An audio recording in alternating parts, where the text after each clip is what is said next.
वियोग।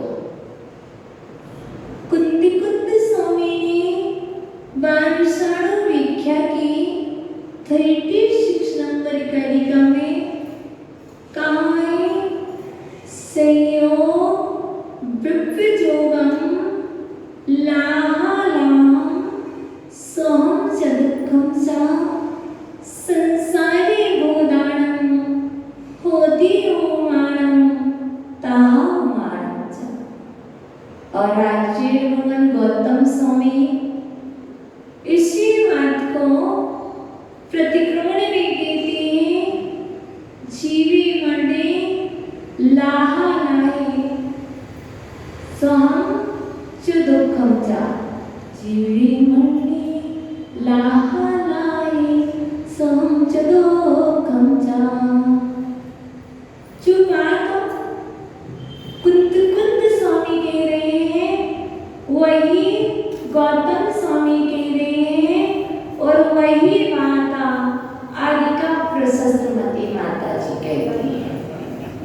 क्योंकि कुंद स्वामी कहते हैं संयोग है तो वियोग और प्रशस्तमती माता जी कहती हैं इस संयोग हुआ है तो वियोग नियम से है। नानी माता जी संयोग हुआ है, संयोग हुआ है तो वियोग नियम से है। और जब वियोग है तो नियम से दुख है। संयोग हुआ तो वियोग नियम से होना है और वियोग होगा तो दुख होगा ही कथनचन सब जगह।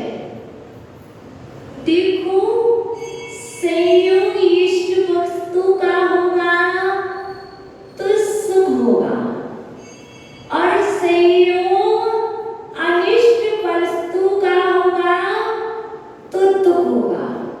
ऐसे ही वियोग इष्ट का वियोग होगा तो दुख होगा और यदि अनिष्ट का वियोग होगा तो सुख होगा। क्योंकि ये दोनों एक साथ हैं। कभी तो वियोग सुख देता है तो कभी संयोग सुख देता है और कभी संयोग दुख देता है तो कभी वियोग दुख देता है। यही संसार है। हम आपसे पूछें कि संसार क्या है तो आप किसे कहेंगे संसार? संसार ही क्या? संसार कहते किसे हैं? बता दो बीणा जी। देखो स्वाध्याय प्रेमी स्टार्टिंग है तो हम पहले संसार से ही प्रारंभ करें कि संसार कहते किसे हैं? बताओ भैया।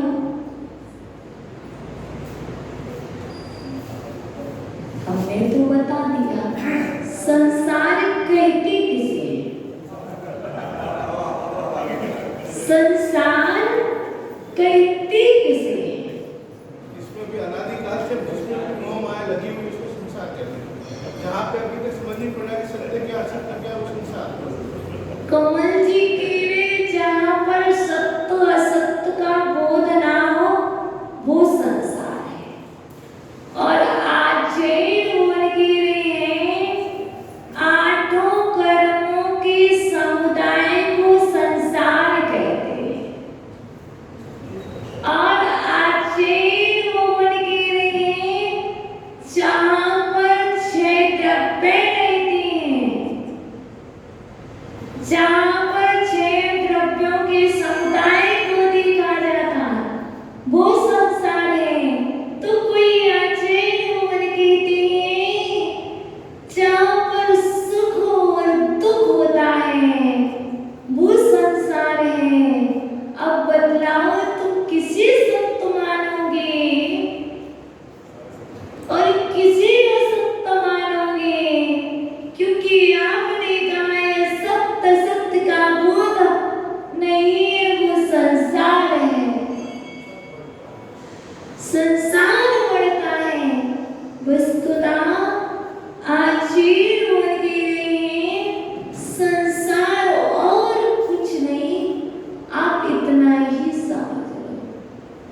जानते हो,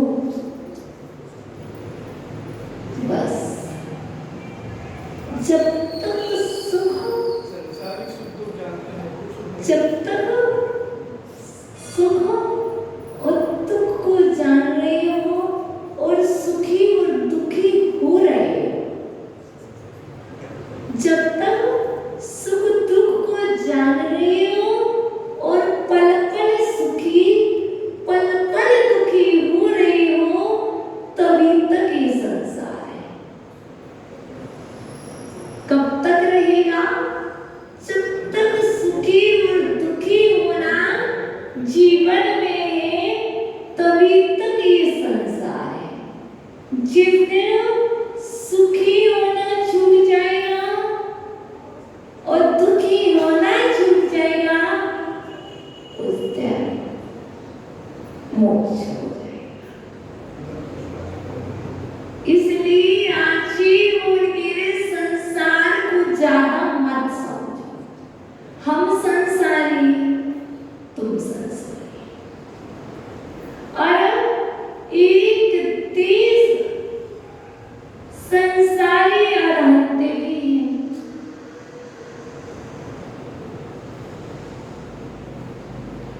हम सर्वदेश संसारी हैं। चार कर्मों की अपेक्षा अरहंत भी संसारी है। पर अरहंत भगवान संसार के सुख दुख का वेदन कर रहे क्या? नहीं कर रहे। वो आए उससे रहित हो गए, इसलिए उनकी तो गारंटी है कि सिद्धि ही होगी। उनकी तो गारंटी है कि वो सिद्धि ही होगी। पर अभी हमारा ऐसा कोई सर्टिफिकेट नहीं आया कि कितना समय है, कितना समय है। कल हम कुंद स्वामी को पढ़ रहे थे। आपके मधुर वचन, आपके मधुर वचन मुझे स्वीकार है, स्वीकार है। पर कुंद स्वामी की वाणी भी मुझे कानों में पड़ी है।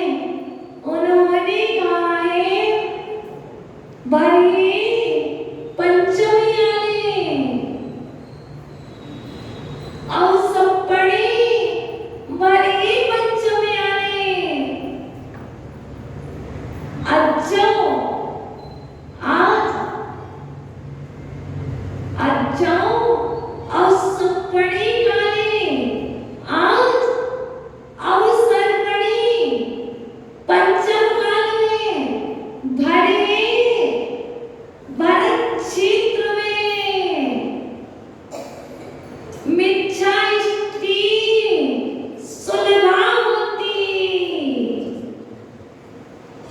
कुंदे स्वामी रेण सार में कह रहे, भरत क्षेत्र में अवसर पड़ी पंचम काल में मिथ्या दृष्टि जीव सुलभ है।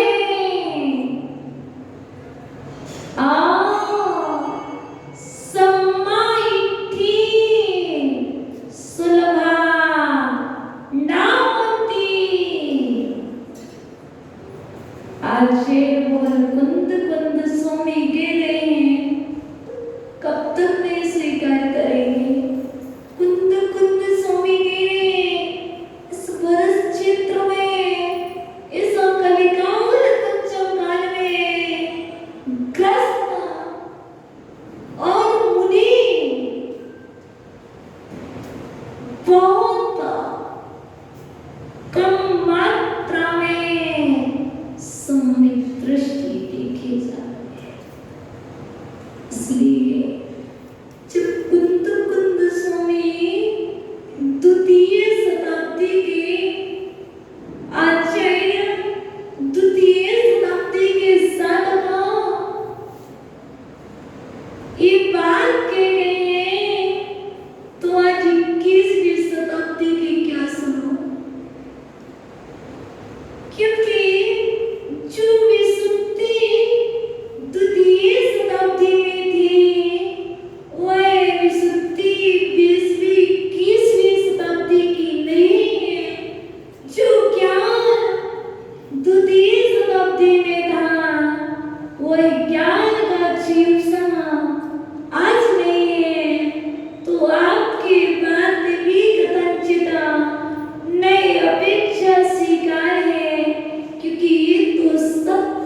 समाधि भी करता है तो भी वह श्रावक नियम से 7-8 भाव में मोक्ष को प्राप्त करेगा।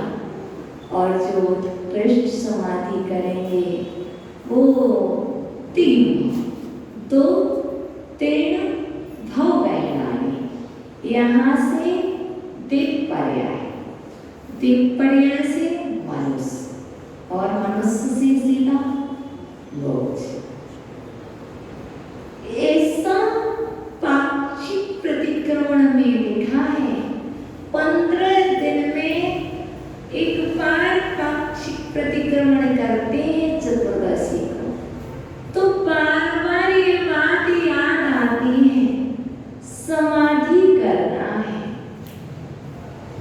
समाधि करना है तो उपाधियों से दूर रहना होगा, क्योंकि उपाधियां व्याधि हैं और इन व्याधियों से बचेंगे तो समाधि को साध पाएंगे। इसलिए उपाधि का पद नहीं चाहिए, मुझे तो उच्च पद चाहिए, वह शाश्वत पद चाहिए, क्योंकि सामायिक पाठ को पढ़ रहे हैं और सामायिक पाठ को पढ़ने के बाद समाधि ना कर पाए तो पढ़ने का फल क्या? और सामायिक पाठ को सुनने के बाद समाधि की भावना अंदर में उत्पन्न नहीं हुई तो सुनने का फायदा क्या? और ना तो ये कान सुपाने दाल चावल शोधने के काम आएंगे। सुख का कार्य क्या है? दाल चावल को साफ करना। ऐसे यदि इन कानों से सामायिक पाठ को सुना और सुनने के बाद समता नहीं आई और समाधि की भावना न जागी तो ये कान किस काम के? किस काम के? ये तो होने के बाद भी ऐसा ही जैसे कान ही ना। इसलिए आचार्य लोग स्पष्ट कह रहे हैं संसार है और जब भी समाधि होगी किसकी होगी? संसारी प्राणी की ही होगी, क्योंकि हम पूछते हैं कि समाधि कौन करेगा? मुनिराज करे, माता जी करे। ये बात भूल जाओ। समाधि कौन करता है? समताधारी संसारी प्राणी समाधि को साधता है। समताधारी और संसारी प्राणी और शरीरधारी होगा, समताधारी होगा और संसारी होगा, वही समाधि धारण करेगा। अब कोई के शरीर छूट जाए फिर हम समाधि को धारण करें तो आचार्य लोग कहते हैं इस समाधि को साधने के लिए मात्र 2 ही तो पर्याय है। सभी त्रयंच सभी शरीरधारी समाधि नहीं कर सकते, सभी समता नहीं रख सकते।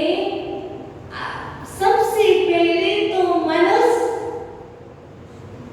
उच्च गुणी अवतारिक देह के धारी समाधि की भावना पा सकते हैं, समाधि धारण कर सकते हैं, समाधि धरना नहीं पड़ती है। कोई सोचे कि हम समाधि को धारेंगे तो समाधि धारने का आवश्यक नहीं है। समता धरो, समता धरो, समाधि पाओ। समता रखो, समाधि पाओ। विषमता रखो, असमाधि पाओ। देखो कर तो दोनों रहे हैं, प्रतिदिन समाधि भी कर रहे हैं और प्रतिदिन असमाधि भी कर रहे हैं। इसलिए आचार्य मुनि स्पष्ट कह रहे हैं, हे संसारी, संसार की परिस्थिति विषमता को जानो, संसार में आने का कारण समझो और संसार से पार होने का उपाय जानो। संसार से पार होने का उपाय क्या है और संसार में आने का कारण क्या है? संसार में आने के दो ही कारण हैं, राग और द्वेष। संसार से पार होने का एक ही उपाय है, मोह घटाओ, मोक्ष को पाओ। एक उपाय, मोह घटाओ, मोक्ष को पाओ। कि मोह घटेगा तो राग द्वेष घट जाएगा, क्योंकि मोह की ही संतान है राग और द्वेष। इसलिए मुझे मात्र मोह को घटाना है। किससे? अभी तक आचार्य ने कल कहा था, क्या कहा था? तस्यास्ति किम पुत्र कलत्रमित्रे। पुत्र, स्त्री, मित्र तुम्हारे नहीं है। आज आचार्य भवन कह रहे हैं, अब तुम अपनी ही काया से, अपने ही तेज से मोह को हटाओ। क्योंकि बात चल रही थी कि इस मंच क्यों करना पड़ता है। मोह को घटाने के लिए कीस लॉन्च अनिवार्य है। जितना जितना मोह घटेगा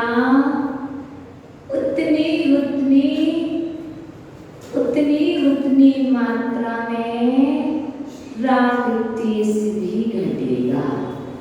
आप यही समझना, जितने जितने केस निकलते जा रहे हैं तो आप उस समय यही सोचना उतनी कर्म की निर्जरा होती जा रही है। आपसे पूछा जाए कि आपके सिर पर कितने केस हैं?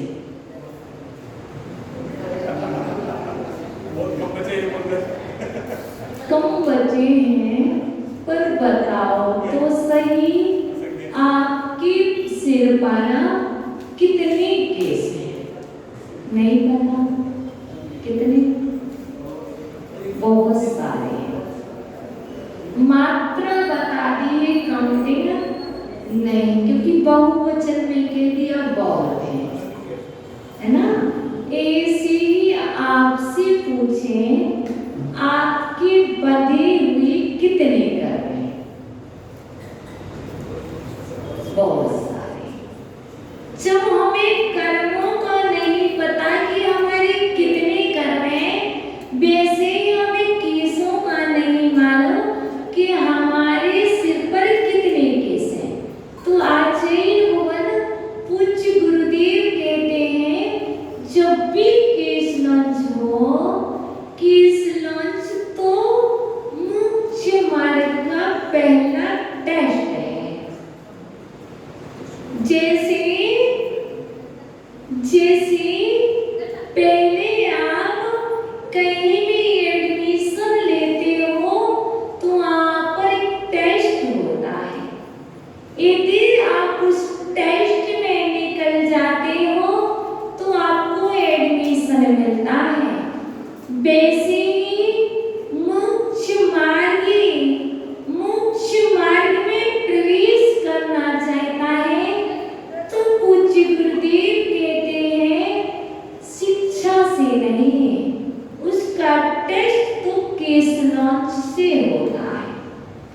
दीक्षा की सबसे पहली परीक्षा केस लॉन्च हुआ करती है।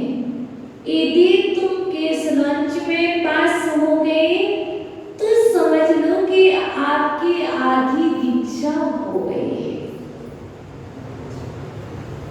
क्योंकि जब कोई टेस्ट में निकल जाता है तो यही माना जाता है कि इसका सिलेक्शन हो जाएगा। बाद में चलना एक आसन ये तो सबकी बात की बात है। क्योंकि बहुत सारे जीव कहते हैं पहले एक बार भोजन करना सीखो, पैदल चलना सीखो, उसके बाद मोक्ष मार्ग में बढ़ो। पूज्य गुरुदेव कहते हैं जिसने एक बार केस लॉन्च करा लिए हैं, क्योंकि कल कोई रात्रि में बोलना था केस लॉन्च तो कोई को ना भूत सवार हो जाए कि मुझे बैरागी के मान बढ़ाना तो कर लेगा। हो ही नहीं सकता, हो ही नहीं सकता। क्योंकि जब तक बैराग नहीं होगा तब तक केस लॉन्च होएगा ही नहीं।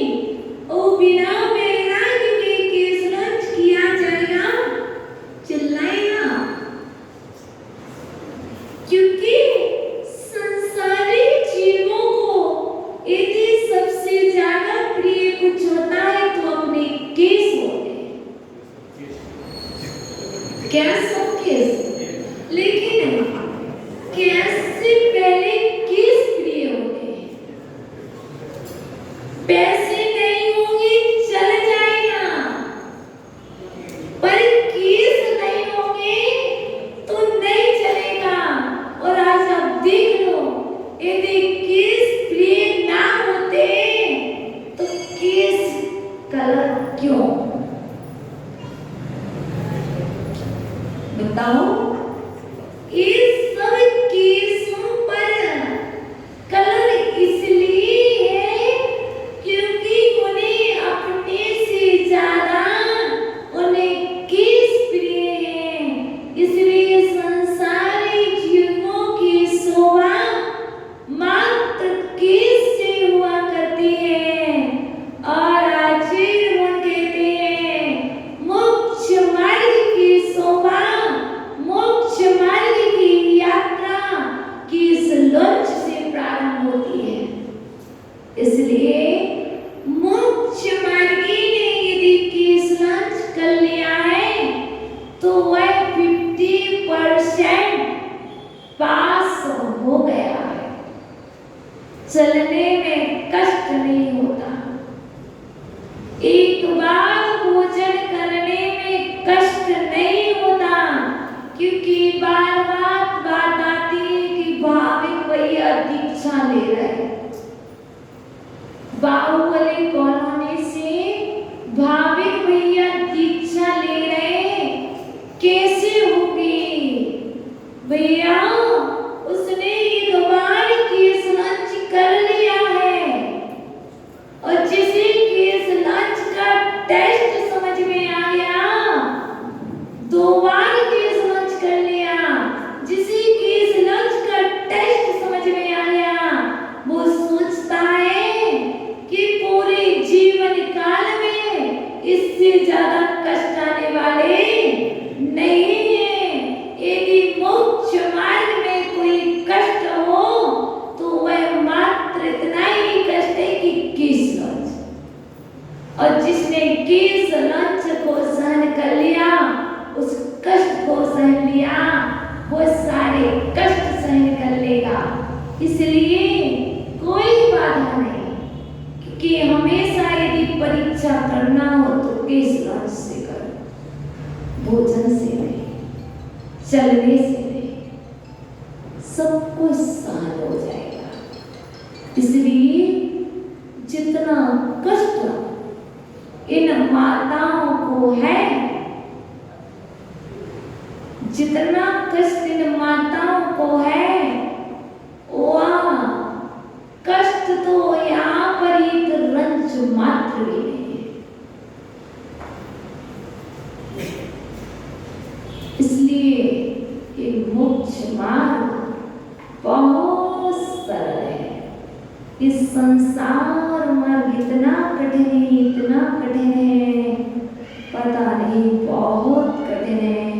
और जो संसार में प्रवेश कर जाता है फिर वहां से कब निकलेगा इसकी कोई गारंटी नहीं, क्योंकि संसार मार्ग में प्रवेश करना तो दल दल में प्रवेश करना है और मोक्ष मार्ग में प्रवेश करना तो उस कीचड़ से ऊपर रहना है।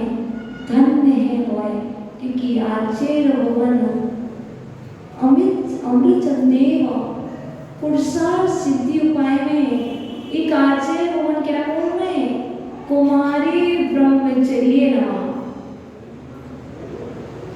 आचार्य भगवान अमृतचंद स्वामी पुरुषार्थ सिद्धि उपाय में क्या कह रहे हैं? कुमारी ब्रह्मचर्य नमः।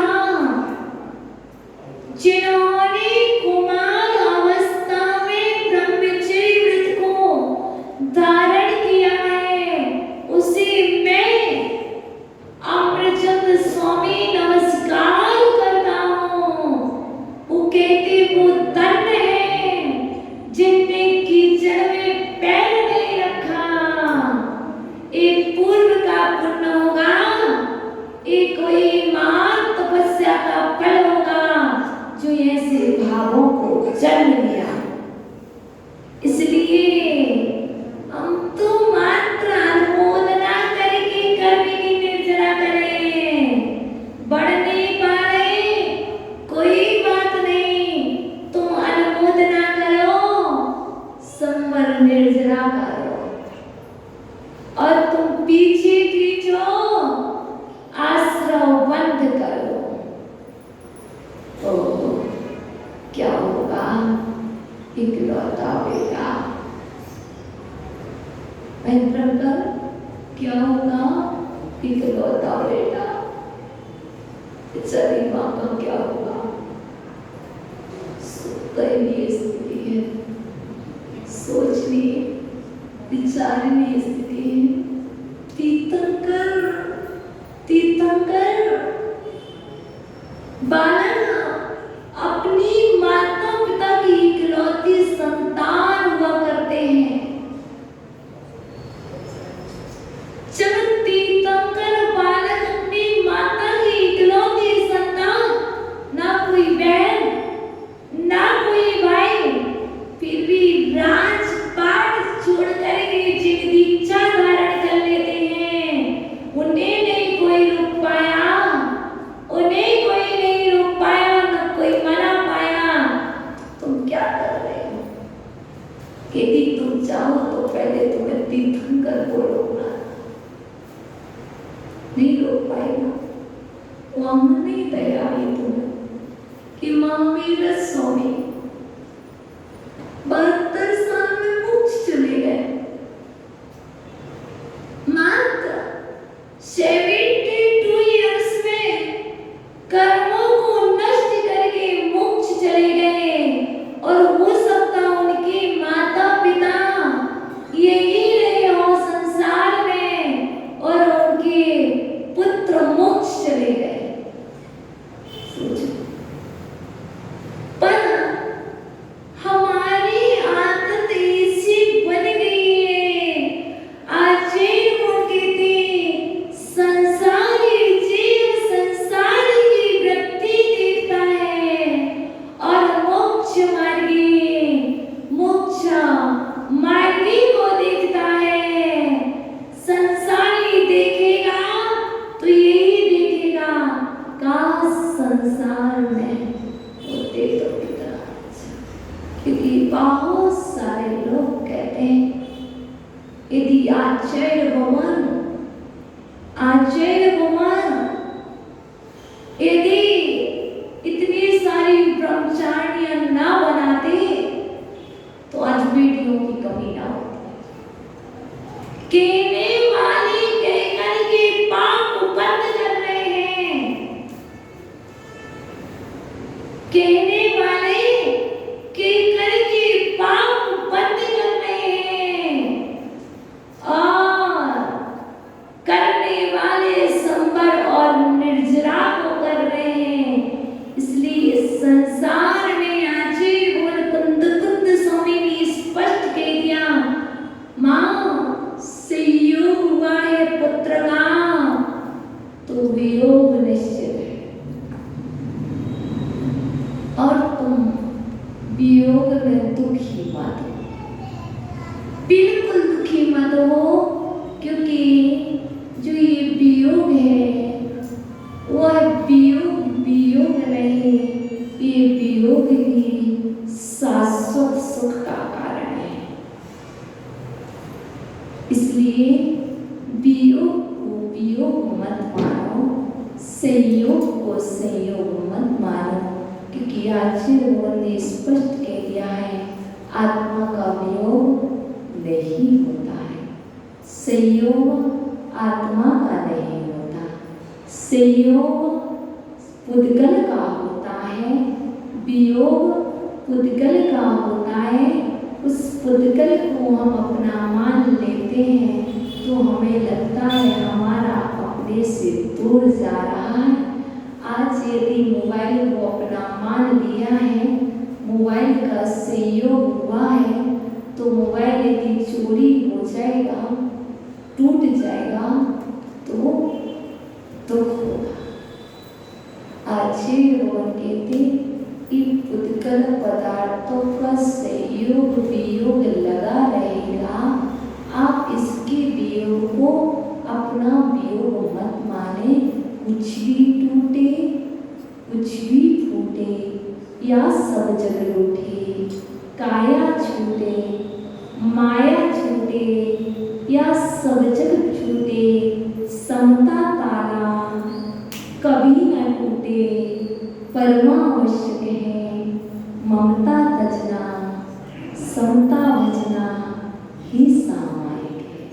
पूज्य गुरुदेव ने तो लिख दिया, कुछ भी टूटे, कुछ भी फूटे या सभी जगह रूठे, काया छूटे, माया छूटे या सब जगह छूटे, समिता ताला कभी न टूटे, परमावश्यक है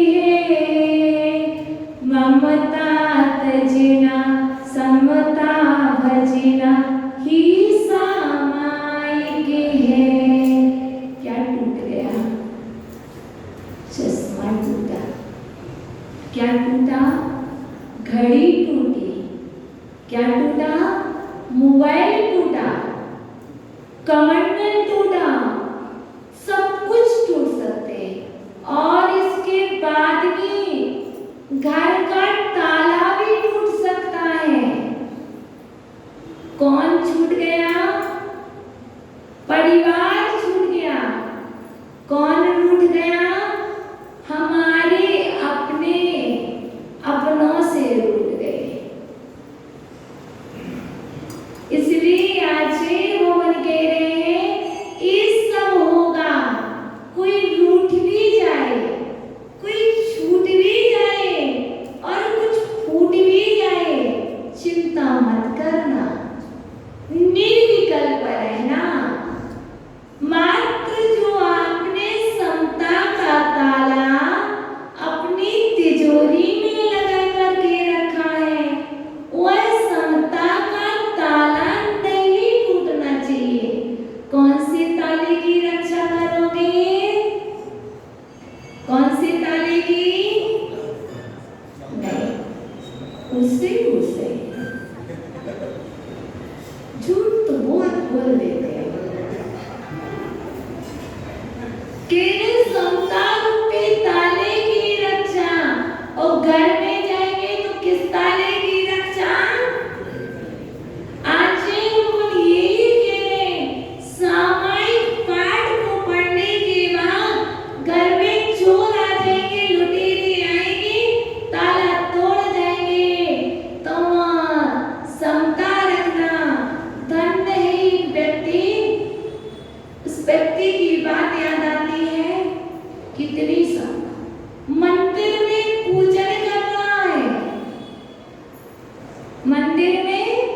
पूजन कर रहा है और घर पर फोन आ रहा है। कौन कौन एक ही भाव की करता? धन कौन? धनंजय कवि धन्य है क्या? मंदिर में पूजन करने और घर में पुत्र रत्न को सर्प ने डस लिया। ओ माँ ले आई, करो तुम पूजा, तुम्हारे पुत्र को सर्प ने डस लिया, तब भी नहीं सुना। और धनंजय कवि के सामने माँ पुत्र को फेंक गई, करते रहो तुम पूजा। और धनंजय कवि ने पूजा ना नहीं छोड़ी। और जैसे ही पूजन पूर्ण हुई, उठाया गंधोदक, बोला एक ही भाव, विसामा हार, और क्या किया? छिड़क दिया। पुत्र रत्न सो गया था और जल के गंधोदक के प्रवाह से वह जाग करके खड़ा हो गया। वहां विषमता नहीं आई। यदि आप और हम होते तो क्या होता? ना द्रव्य दिखते, ना प्रभु दिखते, कुछ भी ना दिखता। वहां थी समता, वहां थी विशुद्धि, वहां था श्रद्धा। उस श्रद्धा ने वो कार्य कर दिखाया, क्योंकि आचार्य भगवान ने स्पष्ट कहते हैं, मैंने सुना है, मैंने पढ़ा हो, याद नहीं मुझे, ऐसा मुझे लगता है मैंने पढ़ा हो, जब भी सर्प डसे किसी भी जीव को जलाना नहीं चाहिए कभी भी, और 3 दिन तक उसका संस्कार नहीं करना चाहिए। क्योंकि जब विष चढ़ जाता है, प्राण नहीं जाते, उसके मस्तिष्क में प्राण रहते हैं। हमें और आपको लगता है कि वो चला गया। इसलिए जितने भी आचार्य भगवान थे, कभी भी सर्प के डसे हुए व्यक्ति को जलाने की स्वीकृति नहीं देते। कहते थे 3 दिन देखो, 3 दिन के बाद ऑटोमेटिक जहर भी उतर सकता है, क्योंकि इसका डिसीजन डॉक्टर भी नहीं लेगा। इसलिए सर्प से पीड़ित व्यक्ति का कई भी ऐसे प्रसंग देखे गए हैं, सुने भी गए हैं। आचार्य महावीर कीर्ति जी महाराज कहीं जा रहे थे, तब ये प्रसंग मुझे याद नहीं, संस्मरण सुनेंगे फिर बताएंगे। इसलिए आप ये मत सोचो कि डस लिया तो चले गए, नहीं। प्राण कहीं ना कहीं स्थिर रहते हैं। जैसे व्यक्ति कोमा में जाने के बाद, और जब कभी व्यक्ति को शून्य का बेहोशी का इंजेक्शन दिया जाता है, तो वह व्यक्ति सो जाता है, डॉक्टर सुला देता है, और डॉक्टर को मालूम है ये औषधि कब तक रहेगी, और उसके बाद वापस आ जाते हैं। ऐसे ही उस जीव का पुण्य रहता है, तो वह जीव भी वापस आ जाता है। इसलिए संयोग और ये वियोग संसारी जीवों को है, और संसारी आप हैं तो हम भी हैं, और हम सभी के लिए संयोग वियोग लगा रहेगा। और इस संसार रूपी वन से हमें आगे पहुंचना है, तो हम पहले आचार्य भगवान से पूछ लेते हैं कि क्या बोल रहे हैं आचार्य भगवान, कैसे इससे पार हो, क्या करना चाहिए। संयोग तो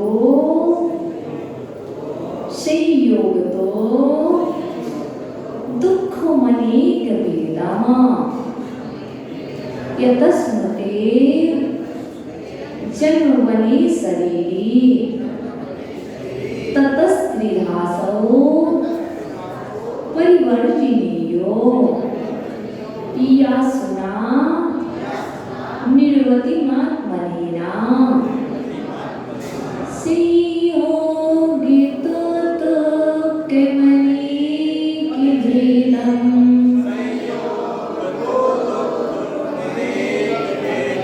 संयोगितो तो कमने के भेदम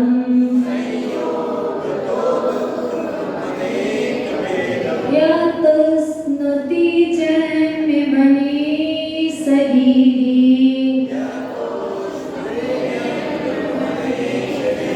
या तो स्नुति जन्म बने शरीरी तत स्त्रीधासो परिवर्जिनीयो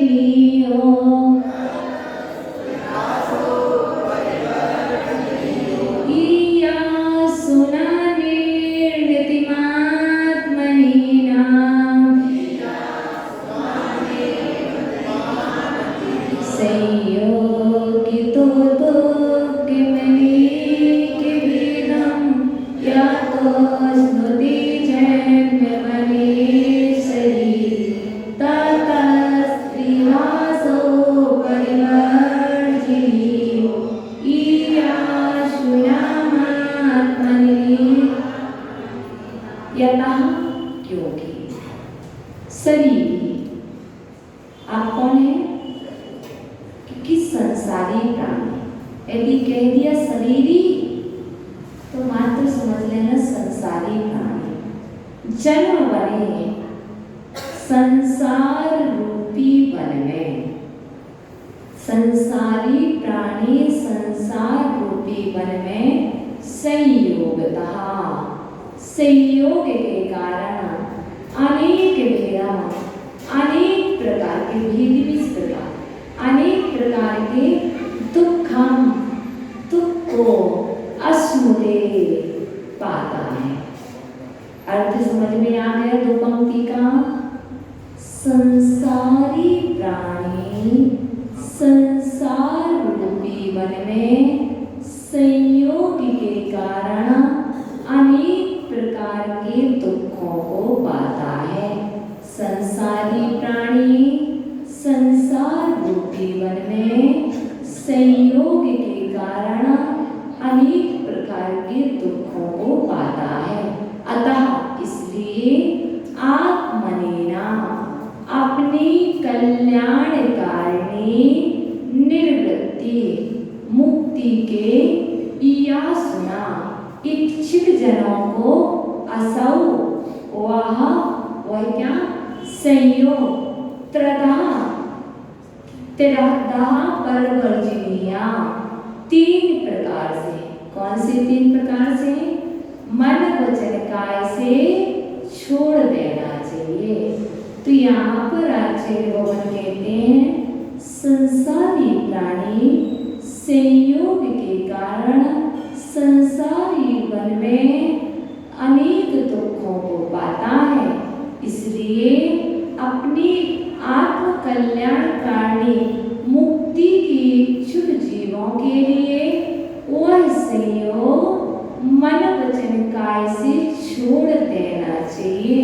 इसलिए जो मुक्ति के पथिक हैं, मोक्ष के अभिलाषी हैं, वह चाहे परिवार हो, चाहे घर हो, चाहे द्वार हो, मात्र मुक्ति की इच्छा रख करके वह उस संयोग को यूं ही छोड़ देते हैं जैसे तीर्थंकरों ने मुक्ति की इच्छा उत्पन्न होने पर माँ का संयोग नहीं देखा, पिता का संयोग के सारे संयोग छोड़ करके चल दिए तो उन्हें मुक्ति प्राप्त हो गई है।